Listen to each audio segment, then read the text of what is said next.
Chris, you're looking to raise money now. What's your message to the investor? What are you looking to raise? How are you going to apply those funds?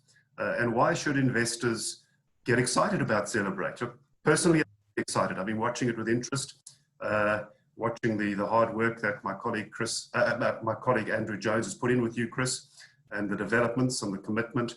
And to me, it's a really mind-boggling proposition. But from an investor point of view, how much money do you want from us as investors? If I could talk on behalf of investors, how are you going to apply those funds? And what does the future look like? Why should I get excited? If we freeze the frame in 5-10 years time, what does zellebrate look like? What's your vision? Zellebrate is, it's always been this format of we want it to be anything bricks and mortar, not just retail.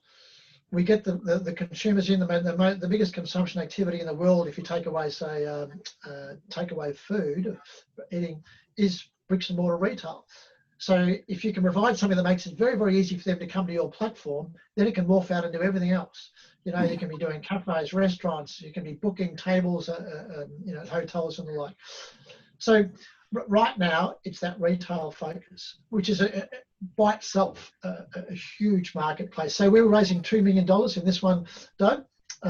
That's to be spent on us adding a few more programming resources, starting to expand into the, as I said, we hope to have mapped by mid next year fully UK, Canada, and the US. So with the next, 6 to 12 months, we've already built the scale.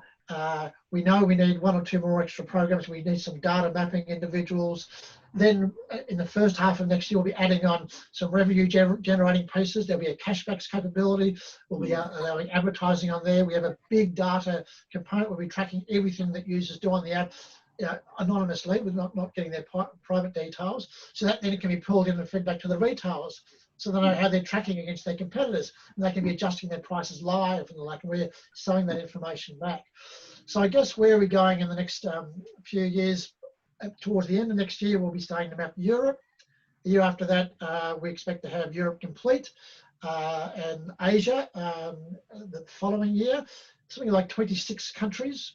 We'll have about 80 million products. That will be, we say, within about 3 years, 3 to 4 years.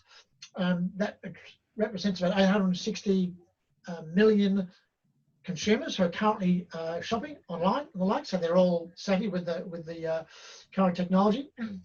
And the figures behind that, the financial modeling behind what that represents, we have 1.2% of that 860 million consumers after 5 years. Those figures are astounding. Like extremely modest assumptions on advertising, cashback arrangements. We'll have premium subscription services, just like Amazon. We'll bring in live streaming services and the like. So 5 years is our first mark, and we're aiming to be that next big marketplace out there.